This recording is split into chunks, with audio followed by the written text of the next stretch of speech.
Olá pessoal, sejam muito bem-vindos a mais um vídeo aqui no canal. E no vídeo de hoje nós vamos aprender sobre a Escritura Sagrada, ou seja, sobre a Bíblia. Então, se você gosta desse tipo de conteúdo, não se esqueça de deixar o seu like, se inscrever aqui no canal, compartilhe esse vídeo para suas amigas, irmãs na fé, que precisa conhecer um pouco sobre as escrituras. Então é isso, sem mais delongas. A Bíblia, ela é composta por 66 livros. É por isso que a palavra Bíblia, ela também tem um sentido de biblioteca, porque ela compõe diversos livros em apenas um livro. Sabemos que a Bíblia foi escrita por diversos autores, aproximadamente 40 autores, e surgiram, ao longo dos séculos diversos autores que foram compondo essa espécie de biblioteca, de Bíblia, com diversos gêneros, com o gênero literário histórico, poético, profético, enfim, nós podemos encontrar diversos gêneros nas escrituras. Lembrando que o cânon, ele foi fechado com apenas 66 livros. Então, bíblias que possuem mais de 66 livros, significa que essa Bíblia, como por exemplo a Bíblia dos católicos, que possui 7 livros a mais, essa Bíblia, nós dizemos que ela possui livros apócrifos. Para os católicos, eles não têm como livros apócrifos, eles têm como livros inspirados por Deus, uma continuidade dos 66. Mas para nós protestantes, cristãos protestantes, nós só possuímos 66 livros nas escrituras. Os outros 7 livros que não fazem parte da nossa Bíblia, nós geralmente chamamos de apócrifos. Isso porque, para nós protestantes, esses livros não possuem uma inspiração divina. Portanto, já que não possuem uma inspiração divina, eles então não fazem parte desse cânon. Ela se dá de 3 maneiras, sendo que elas são subdivididas em revelação especial e revelação natural. Na revelação natural, ou também conhecida como revelação geral, nós temos 2 formas de Deus se revelar para o homem, e uma delas é por meio da criação, e a segunda é por meio da consciência humana. Já a revelação especial, ela é conhecida como revelação especial justamente porque Deus se revela por meio das escrituras, ou seja, por meio da palavra de Deus, por meio da Bíblia. É como Deus se revela ao homem por meio das escrituras, por meio da lei, por meio daquilo que Deus deixou escrito em sua palavra. É por meio das escrituras que nós conhecemos quem é Deus. Mas o que viria a ser a revelação por meio da natureza? Quando o ser de Deus, ele é revelado por meio das coisas criadas, ou seja, por meio de tudo aquilo que Deus criou, da criação de Deus, da natureza a qual Deus criou e está aí no mundo. Deus se revela também por meio da sua criação para o homem. Nós temos um versículo que fala dessa revelação de Deus por meio da natureza, que se encontra em Salmos, e eu já convido você a abrir a sua Bíblia juntamente comigo. Salmos, capítulo 19, versículo 1 e 2, que diz o seguinte: Os céus declaram a glória de Deus, o firmamento proclama a obra das suas mãos. Um dia fala disso a outro dia, uma noite o revela a outra noite. Então, os céus, ele revela, ele declara a glória de Deus, a existência de um Deus. Nós podemos identificar que existe um Deus soberano, que é criador de todas as coisas por meio das coisas criadas, por meio de tudo aquilo que está ao nosso redor, que nós olhamos, que nós observamos na natureza. nós podemos identificar que existe um ser, né, uma pessoa que é superior a tudo, a todas as coisas, que está acima de tudo e de todos, que é Deus. E nós podemos ver isso por meio da criação. Então, Deus, ele se revela por meio da criação. Observe o que diz aqui em Romanos, capítulo 1, a partir do versículo 18 até o 20. Portanto, a ira de Deus é revelada dos céus contra toda impiedade e injustiça dos homens que suprimem a verdade pela injustiça. Pois o que de Deus se pode conhecer é manifesto entre eles, porque Deus lhes manifestou. Pois desde a criação do mundo, os atributos invisíveis de Deus, seu eterno poder e sua natureza divina, têm sido vistos claramente, sendo compreendidos por meio das coisas criadas, de forma que tais homens são indesculpáveis.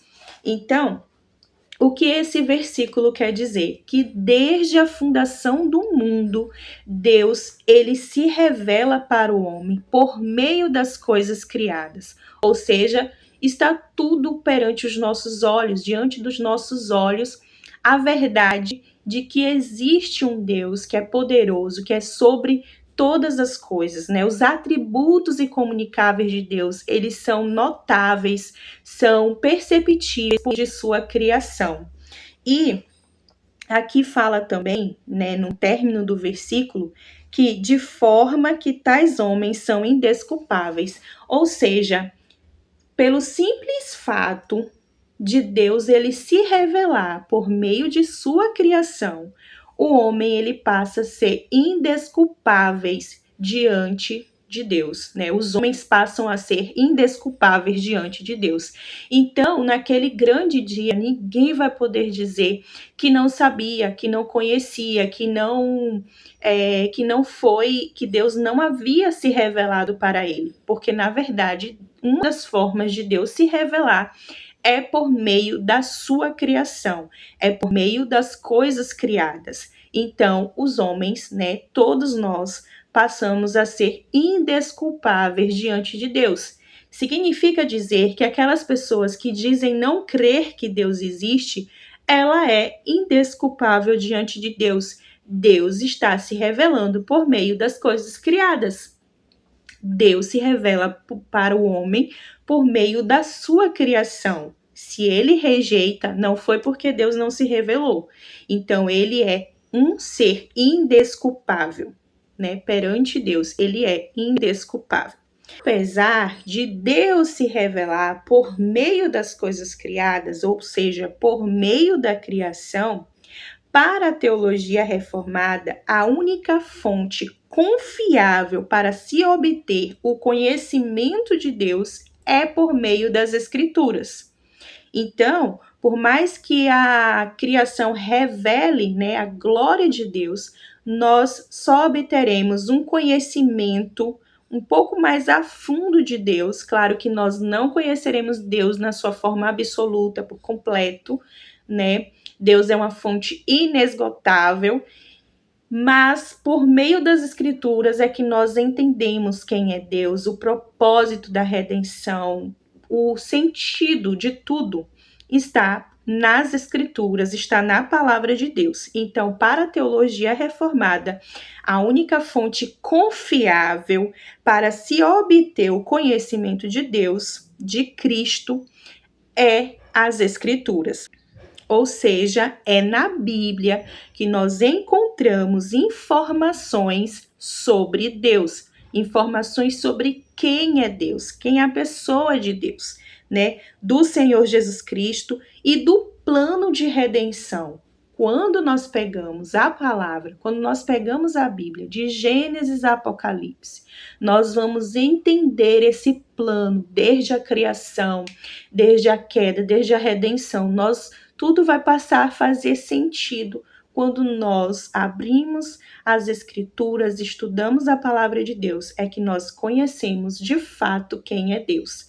Então, Deus se revela sim por meio da sua criação, ele revela a sua glória, mas nós só obteremos um conhecimento de Deus né, um conhecimento mais a fundo de Deus por meio da Bíblia.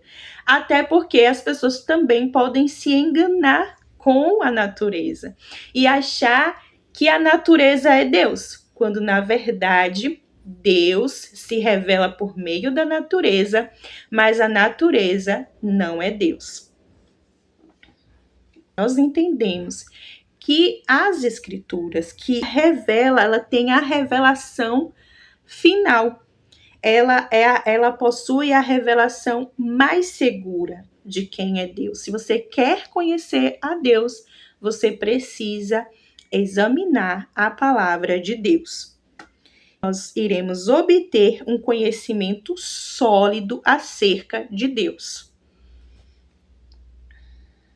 Para a teologia reformada, Deus se revelou para o homem de diversas formas no passado, como, por exemplo, por meio de visões, por meio de sonhos, né? Todas essas formas não é mais utilizada. Deus utilizou esses meios de se comunicar, né, por meio de sonhos, visões, no passado, mas hoje ele se comunica por meio da palavra de Deus. E Deus se comunica por meio das escrituras. É a forma indispensável de Deus se comunicar com o homem.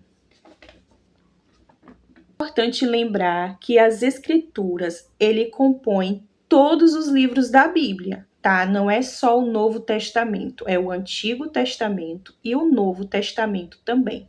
Deus, ele se comunica por ambos os testamentos, né? Tanto o Antigo quanto o Novo. Todos esses livros das Escrituras foram dados por inspiração de Deus para serem nossa regra de fé e prática. O que isso significa ser nossa regra de fé e prática? Significa que a Igreja de Cristo, ela precisa ser conduzida de acordo com as Escrituras, com aquilo que a palavra de Deus nos diz. Não é com o achismo, não é com a modernidade, não é com o que o profeta Bertrano falou, não, é com o que as escrituras nos diz. Ela é a nossa única regra de fé e prática, né? Para nós protestantes reformados, a Bíblia é a nossa única regra de fé e prática. É nela que nós temos que se basear. É nela que nós temos que tomar como regra para tomar as nossas decisões, as nossas ações baseadas naquilo que ela diz. Por exemplo, muitas das coisas que nós vemos hoje dentro da igreja é baseado no que o homem modificou e não no que a Bíblia nos respaldou, nos direcionou, nos conduziu para agirmos de determinada maneira. Né? Existem diversos tópicos que eu não pretendo abordar agora, mas muitas das coisas que mudou na igreja, né, mudou-se porque o homem chegou e mudou, mas não porque a palavra de Deus pede para que seja mudada, né? Então, assim, a palavra de Deus, ela é imutável. A palavra de Deus, ela é suficiente. Ela deve ser suficiente em nossas vidas e ela deve ser, como eu falei anteriormente, nossa única regra de fé e prática. Ou seja, de fé, porque é o que nós cremos, e de prática, porque nós devemos praticar aquilo que está escrito na palavra de Deus. Agora nós vamos falar da revelação de Deus por meio da consciência humana. Consciência humana é outra forma de Deus se revelar ao homem de modo que o torna indesculpável, ou seja, de modo que o homem não tem uma desculpa para dizer que não sabe quem é Deus, que pecou porque não sabia, né?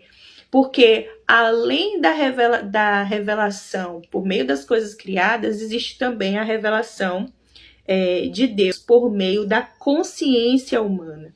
Todos nós temos uma consciência humana, uma consciência de quando cometemos algo errado, né? Uma consciência do pecado internamente dentro de nós. Sabemos quando estamos pecando. Ainda que tenha pecados que nós venhamos cometer de forma sem querer, vamos dizer assim, e acabei cometendo. Claro, tem aqueles pecados que nós cometemos que nós sabemos que vamos pecar, mas ainda assim nós escorregamos naquele pecado. E aí nós precisamos reconhecer o nosso erro, pedir perdão e deixar a prática desse pecado. E tem aqueles momentos que a gente peca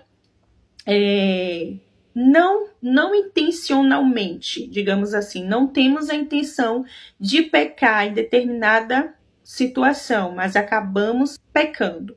E eu acho incrível porque mesmo não tendo a intenção, logo em seguida o Espírito Santo de Deus, ele faz esse papel de nos despertar e de nos fazer perceber que nós falhamos naquilo, que nós pecamos naquilo ali, e rapidamente vem aquela consciência, aquele arrependimento e confessamos e deixamos aquele pecado. O que acontece com o ímpio é bem diferente, porque ele tem a consciência dentro dele de que ele está no pecado, mas ele não quer reconhecer, ele não quer confessar, ele não quer reconhecer que isso é um pecado, e ele não quer deixar a prática desse pecado, justamente porque para ele é prazeroso. E o pecado, de fato, é prazeroso. Nós pecamos porque gostamos, como bem diz o meu pastor, né? Ele sempre fala isso. Pecamos porque gostamos. Realmente, nós gostamos de pecar. Tem pecado que é muito prazeroso, que é bom, né? Até o momento que nós nos damos conta que estamos ferindo a santidade de Deus, e Deus traz isso à consciência, nos arrependemos, confessamos e deixamos. Mas isso não se dá sem a ajuda do Espírito Santo de Deus. Por isso os ímpios não têm o Espírito Santo de Deus, porque eles não querem reconhecer e eles não querem deixar a prática do pecado, eles querem permanecer no pecado. E não tem como eles serem de Deus, se eles querem permanecer no pecado. Porque o nosso Deus é santo, e porque o nosso Deus nos chama ao arrependimento e nos chama a deixar a prática pecaminosa.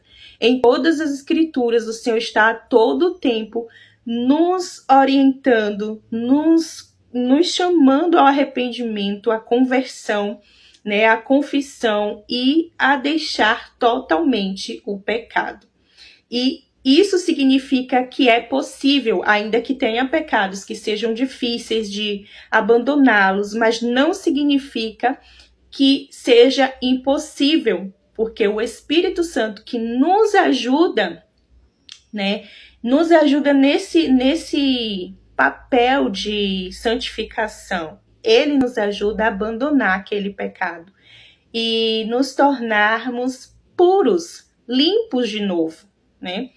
Mas, claro, isso não significa que não voltaremos a pecar. Em algum outro momento nós pecaremos novamente. Até que Cristo venha, nós lidaremos continuamente com o pecado. Estaremos o tempo inteiro lutando contra o pecado, né? E graças a Deus, além do Espírito Santo, nós temos a palavra de Deus que nos norteia, que nos direciona, que nos diz onde nós estamos errando.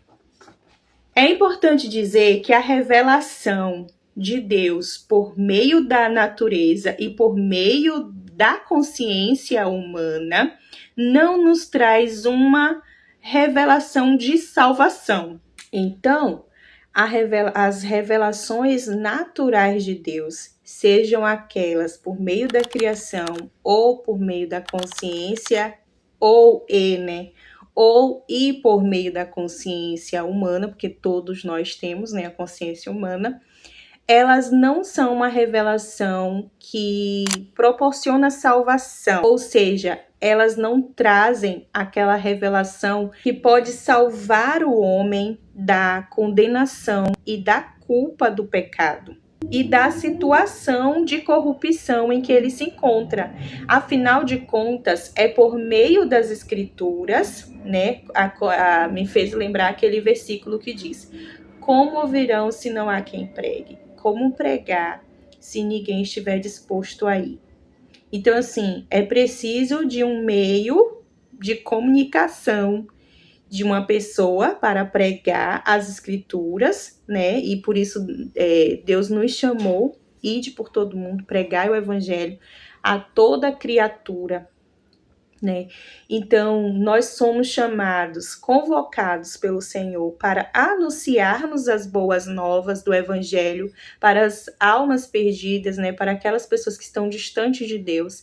E por meio de ela escutar esse Evangelho, dela escutar as boas novas, é que ela vai conhecer quem é Cristo, quem é o Senhor Jesus, vai entender esse plano perfeito, né? Esse plano de redenção, a qual Cristo faz parte desse plano. E nós também estamos inseridos nesse plano, porque é por meio dele que nós obtemos essa salvação. E nós só sabemos disso por meio da palavra de Deus. Só esse conhecimento das Escrituras já são suficientes para deixar o homem indesculpáveis, né, para deixar o homem sem desculpas. Por exemplo, nós anunciamos o evangelho a todo mundo, né? O evangelho ele é pregado para todos, sem exceção, sem exceção de raça, cor, gênero, classe social, sem exceção. O evangelho ele é anunciado para todos, né? Para todos. Porém, nem todos serão eleitos por Deus, e justamente os eleitos serão aqueles que darão ouvido ao evangelho, né? Porque serão atraídos por essa graça irresistível.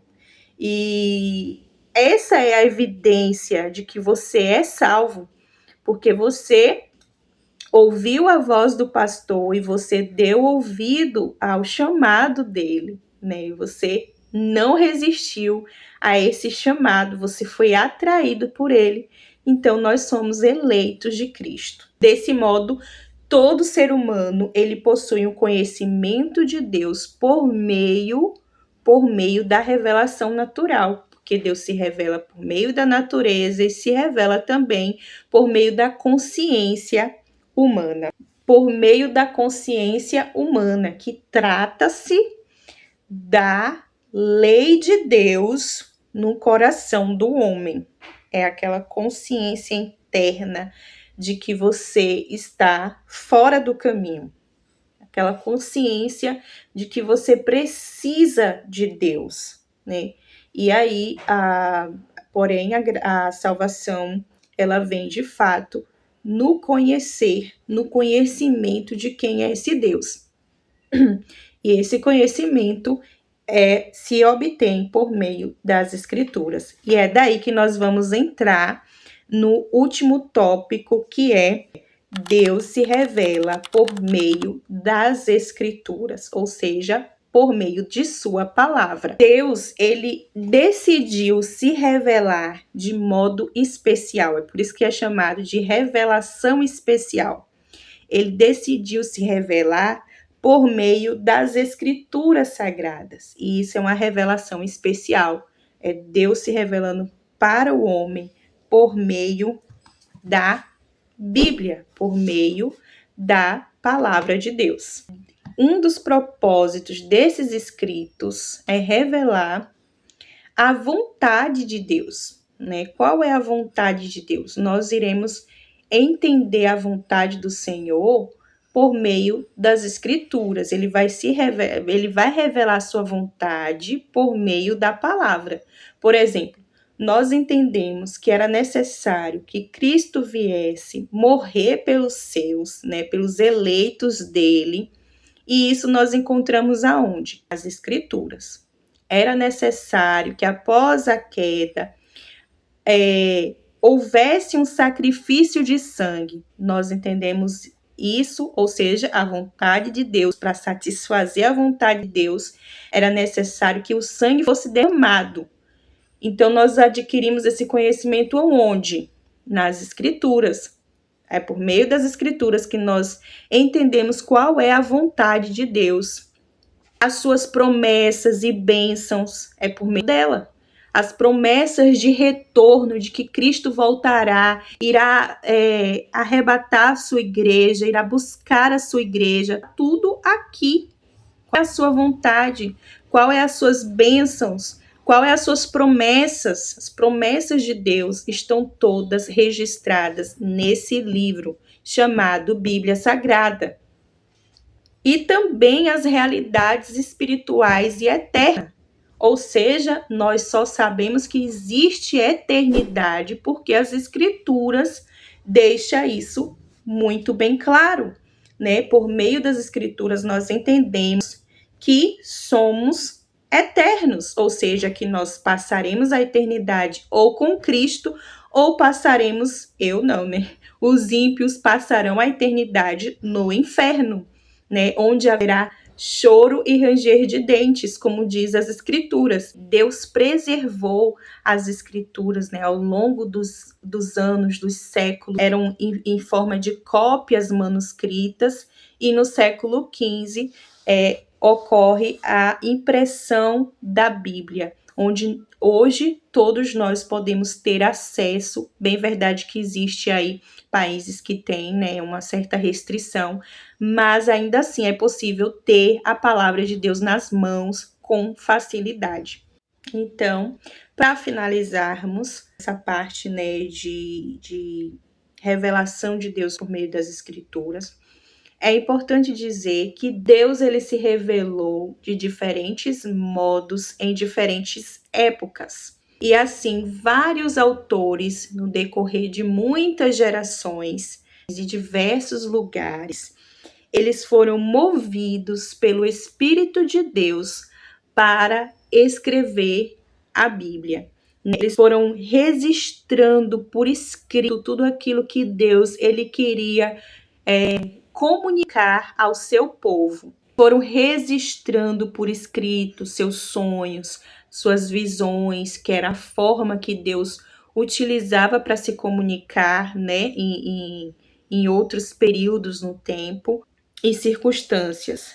Quando falamos de inspiração das Escrituras, é isso que significa, né? De Deus, dele dar a inspiração para esses autores e registrando tudo aquilo que ele queria deixar para o seu povo.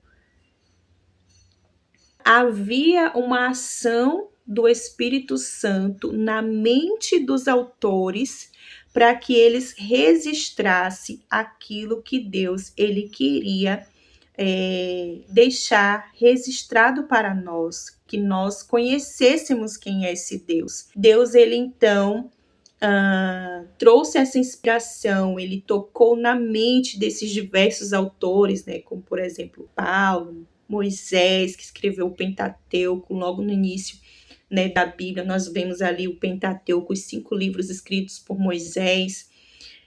Como que Moisés, por exemplo, escreve o livro de Gênesis, né, que está registrado a criação do mundo, a criação do homem, a criação de todas as coisas. Foi Deus quem capacitou Moisés, foi Deus quem inspirou o Espírito Santo de Deus, que deu essa capacidade para o apóstolo Paulo escrever todas aquelas cartas para as igrejas que são tão vívidas ainda hoje em nossos dias. Então, assim, a Bíblia realmente não é um livro qualquer, é um livro inspirado por Deus. Deus capacitou esses homens, o Espírito Santo de Deus tocou na mente desses homens e foi norteando, foi direcionando aquilo que eles deveriam escrever, registrar para o seu povo. Então, o Espírito Santo foi conduzindo esses homens para que eles pudessem comunicar a revelação de Deus. A Bíblia é a revelação de Deus para nós hoje. É por meio dela que nós devemos ser guiados. é ela que é a nossa única regra de fé e de prática. É isso, eu finalizo por aqui, espero que vocês tenham gostado do vídeo de hoje e deixe aqui nos comentários o que você achou e não esqueça de compartilhar para outras pessoas, para suas amigas, irmãs de igreja, tá bom? E é isso, fiquem todos com Deus e até o próximo vídeo. Lembrando que a fonte para essa pesquisa que fiz, eu vou deixar na descrição aqui desse vídeo, tá bom? Você pode estar adquirindo também esse material.